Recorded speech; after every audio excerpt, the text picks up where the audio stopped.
સત્યની સાથે જનતાનો અવાજ। નમસ્કાર, આપ જોઈ રહ્યા છો 24 ન્યૂઝ નેટવર્ક। હું છું એન્કર અર્પિતા પટેલ। 24 ન્યૂઝ નેટવર્કમાં આપનું સ્વાગત છે। હવે જોઈએ અગત્યના સમાચાર।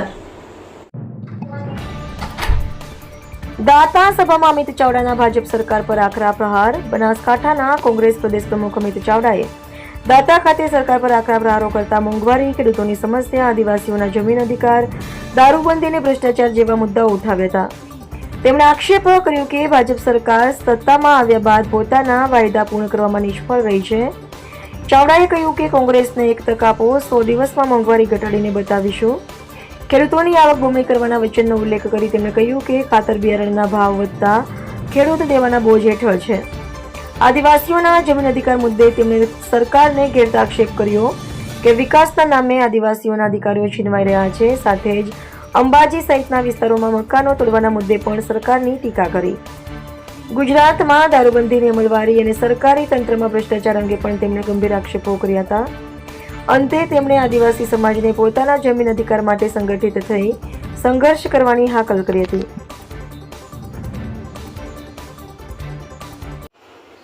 કે કોઈ પણ કચેરીમાં જાઓ, આજે દક્ષિણા આપ્યા વગર કોઈ કામ થાય છે ખરું? એ બધા વડીલો બેઠા છે। કદાચ પહેલાના સમયમાં આપણા બાપ ગુજરી જાય, બધા પરિવારની વારસાઈ કરાવવાની હોય, મામલતદારમાં જઈએ, પહેલા તો પેલો તલાટી ઘેર નકલ આલી જતો હતો। મામલતદારમાં જઈએ, અરજી આપીએ તો બહુ તો એમ કે મામલતદાર કે આયા છો લાવો એકાદ ચા મંગાવી દો। એકાદ ચામાં વારસાઈની એન્ટ્રી થઈ જતી। અત્યારે તો અંબાજીની આજુબાજુ નજીકનું ગામ હોય તો એનો ભાવ જુદો હોય, દાંતામાં હોય તો એનો ભાવ જુદો થાય। તમે ગાંધીનગર અમદાવાદમાં જાઓ તો એનો ભાવ જુદો હોય।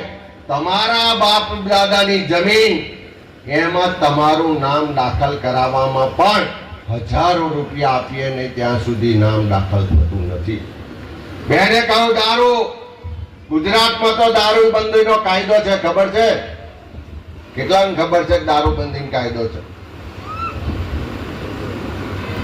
આ ટીવી વાળા બતાવજો। લોકોને એટલા માટે ખબર નથી કારણ કે 30 વર્ષથી જે સરકાર ચાલે છે એ કાયદાનો અમલ કરાવવા માટે નહીં, પણ જે પેલા બુટલેગરો પાસેથી દર મહિને લાખો રૂપિયા આપતા મળે છે એના કારણે કાયદાને અભરાઈએ ચડાવી દીધો છે અને દારૂની રેલમ છેલ આજે ગુજરાતમાં ચાલે છે। એ 18 દાતાની અંદર અને 33 જેટલા અમીરગઢ એટલે 51 રસ્તાઓનો એનો ડીપીઆર કહેવાય એ મંજૂર થઈ ગયો છે અને આવનાર સમયની અંદર 51 રોડ એ 1-2 મહિનાની અંદર ચાલુ થશે અને બીજા પણ નાના મોટા જે કઈ કામો હશે એ સાથે મળીને જ્યાં પણ ક્ષતિ છે પૂરી કરશું। બનાસકાંઠાની અંદર કુલ 337 રોડ મંજૂર કરાવ્યા અને એ મંજૂર કરાવવા માટે જ્યારે એનું ઓનલાઈન જે કઈ અરજીઓ કરવાની હતી, ડોક્યુમેન્ટ ત્યાં મૂકવાના હતા, એના પહેલા પણ મેં વિડીયો બનાવીને સમગ્ર બનાસકાંઠામાં જનજાગૃતિ લાવવાનો પ્રયત્ન કર્યો હતો કે તમે આ રીતે અરજી કરશો તો 100% તમારું ઓનલાઈન એ આ રસ્તો આ ક્રાઇટેરિયાની અંદર આવી જશે। આવનાર સમયમાં જ્યાં પણ બાકી છે ત્યાં એ બીજા પાર્કની અંદર આવે એવા પ્રયત્નો પૂરેપૂરા કરશું। અહીંયા મોટી સંખ્યામાં અંદર લોકસભાનું સત્ર ચાલ્યું 13 તારીખ સુધી। દેશના ગૃહમંત્રી 56 ઇંચની છાતીની વાતો કરે, એમની પાસે તમામ એજન્સીઓ થકી સરકારો તોડવા માટેની વાત કરે, લોકોને દબાવવા માટેની વાત કરે, પણ એમની હિંમત એટલી ના ચાલી કે એટલા દિવસ 19 દિવસ ગૃહ ચાલ્યું હોય અને અંદર આવીને આ દેશના યુવાનોને જવાબ આપવા માટેની કે દેશની સંસદને જવાબ આપવા માટેની તાકાત આ દેશના ગૃહમંત્રીમાં નથી। એ સમગ્ર દેશે આપ સૌએ જોયું। ત્યારે આવનાર સમયની અંદર જે રીતે રાહુલજી આપણને સૌને નારો આપ્યો છે કે ડરો મત અને ડરાવો મત, એની શરૂઆત આપણે આજે જ્યારે દાતાથી કરી રહ્યા છે ત્યારે ભૂતકાળની અંદર આઈના આગેવાનો મજબૂત છે, આઈના કોંગ્રેસના વર્કરો મજબૂત છે, આઈના સૌ કોંગ્રેસના એની સાથે ચાલવા વાળો વર્ગ મજબૂત છે। કોરિડોરનો પ્રશ્ન હતો એ ટાઈમે બધા આગેવાનો આવીને ખડે પગે થઈ ગયા હતા અને એમને ન્યાય અપાવવાનું કામ એ આ કોંગ્રેસના આગેવાનોએ કર્યું હતું. વધમાં ફોરેસ્ટરની વાત હોય તો એ લડાઈ લડવા માટે પણ એ કોંગ્રેસ પ્રદેશ સમિતિની ટીમ થકી બધા આગેવાનો આવીને જે કઈ મદદ કરવાની હતી એ મદદ કરવા માટેના પ્રયત્નો કર્યા છે.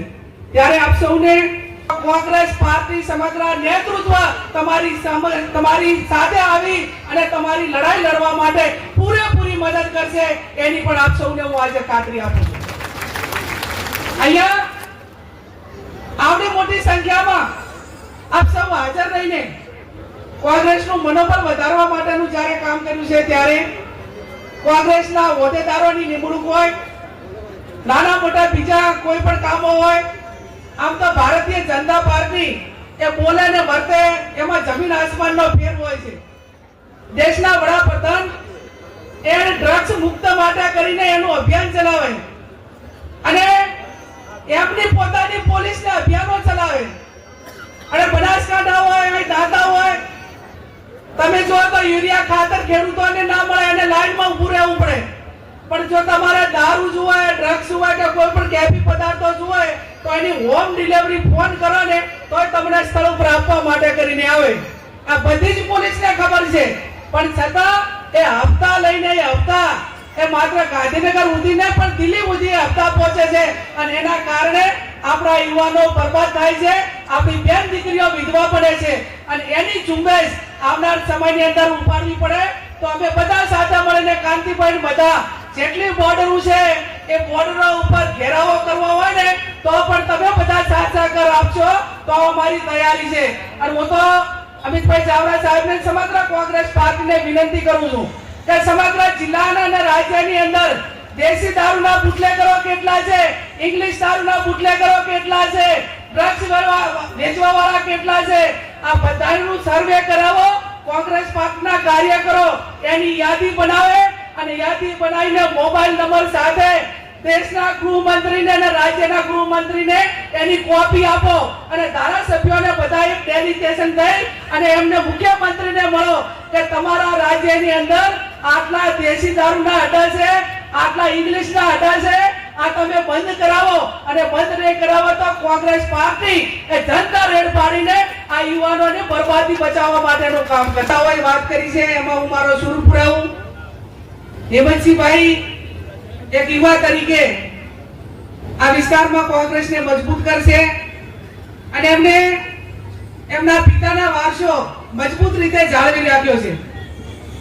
એમના પિતા વિરુસિંહભાઈ એ કોંગ્રેસના પ્રમુખ તરીકે ઘણો સમય એમણે કામ કર્યું.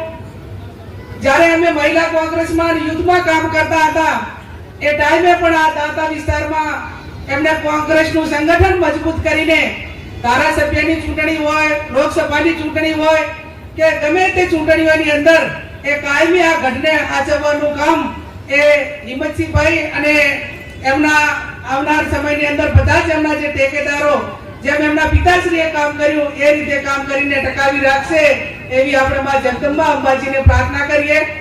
અહીંયા જ્યારે અમિતભાઈ ચાવડા સાહેબ કહેતા હતા કે બેન અહીંની જે મહિલા નેતૃત્વ છે એ મજબૂત છે, ત્યારે અહીંની મહિલાઓ જિલ્લા પંચાયત હોય, તાલુકા પંચાયત હોય, ઘણી મહિલાઓ એવી છે કે વર્ષોથી પોતાના દમ ઉપર ચૂંટણી જીતીને અહીંના વિસ્તારના લોકોના નાના મોટા કામો કરે છે. અહીંયા દાતા મત વિસ્તાર હોય, અમીરગઢ, હળદ કે જિલ્લાના તાલુકા પંચાયતની ચૂંટણીમાં પણ ખૂબ સારું પરિણામ એ લાવવા માટેનું એમણે કામ કર્યું છે.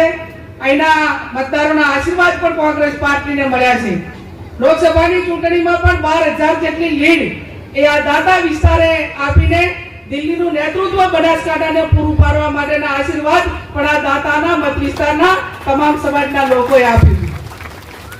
ત્યારે કેન્દ્રની અંદર અત્યારે તમે જુઓ છો કે જે 56ની છાતીની વાત કરતા હતા, જે મોટી મોટી વાતો કરતા હતા, જે રાહુલ ગાંધીને અને ગાંધી પરિવારને કોંગ્રેસના નેતાઓને કાયમી ગાળો દેતા હતા એ હવે જુઓ કે કુદરતને અહીંયા દેર હોય અંધેર ના હોય.